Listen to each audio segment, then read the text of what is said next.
Turn now to the Middle East, to the Gaza Strip, where Israel's imposed a tightened blockade over its 1.5 million residents for nearly a month. The Israeli Navy blocked a Libyan ship carrying 3,000 tons of food and medical aid from entering Gaza on Monday. It was the first attempt by a foreign government to break the siege of Gaza. Last month, award-winning Israeli journalist Amira Hass defied the blockade and entered Gaza on a boat with international peace activists. She reported for the Israeli newspaper Haaretz from Gaza while being accompanied by Hamas. But on Sunday, Hamas officials told Amira Hass they would no longer guarantee her security and told her to leave. Hass was briefly detained by Israeli security officials upon re-entering Israel Monday because she didn't have a permit for Gaza. The Israeli army officially barred its journalists from entering Gaza after the 2006 kidnapping of the Israeli soldier Gilad Shalit. Amira Hass is a correspondent for Haaretz. She's the author of Drinking the Sea at Gaza, Days and Nights in a Land Under Siege. She joins me now on the telephone from Ramallah, the West Bank, where she lives. Welcome to Democracy Now!, Amira. Hi, Amy. Tell us what happened to you in Gaza. Why were you kicked out by Hamas? They just got tired of me, I guess, because they insisted from the start to follow me, to escort me 24 hours a day, which, of course, didn't make my work very easy. But I took it okay. They said there is we want to avoid the slightest chance that somebody might hurt you. And then all of a sudden on Sunday they told me that the circumstances have changed and there is more tension in the region, and there are all sorts of information that my life might be in danger. And as a principle, I don't take such, at face value what any security apparatus tell me, whether it is Israeli, whether Arafat or Hamas. But they left no option. I mean, they were very strict about it. I have some friends in Hamas. They tried very hard to put sense into some people, but it was in vain. And the only thing we managed is to postpone the decision by less than a day, so that I could also see friends of mine, because the main sense that I have that Gaza is going to be isolated for so many years, and that people will not be able to live anywhere, not to the West Bank, not abroad, not for a vacation, for so many years, that who knows when I see friends again.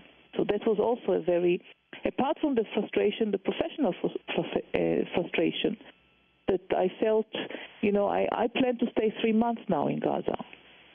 So there is so much more to do.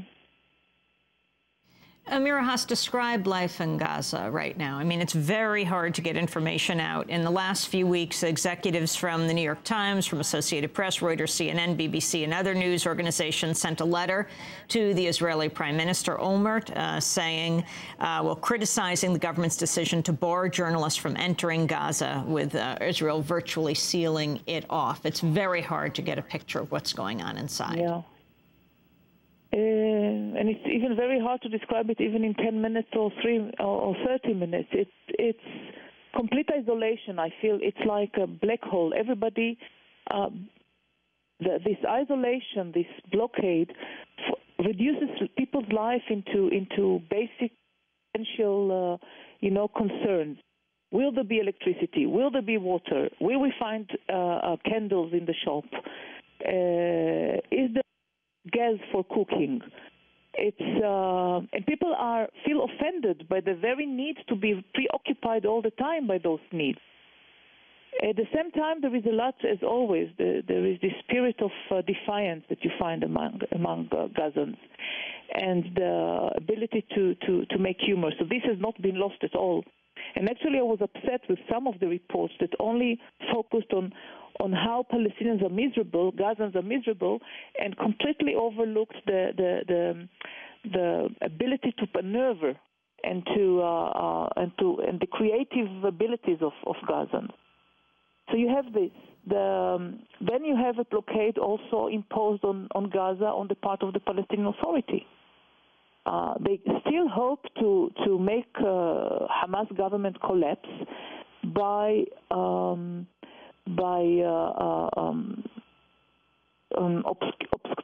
obstructing the regular work of main ministries in Gaza, education and health.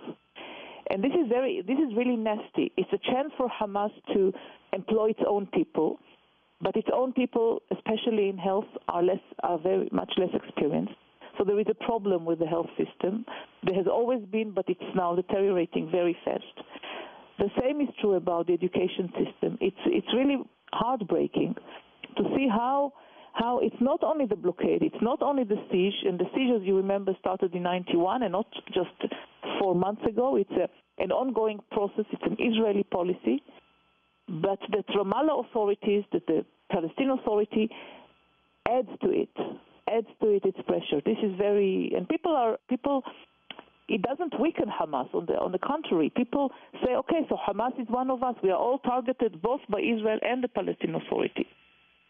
And the third point is that Hamas is not unhappy with the isolation right now, because it enables it to establish its own regime in this small part of the world, and kind of independent from Israeli direct, as strange as it may sound, far away from Israeli control. Okay, there are the attacks, military attacks, but inside it's much more free from Israeli interference than the West Bank.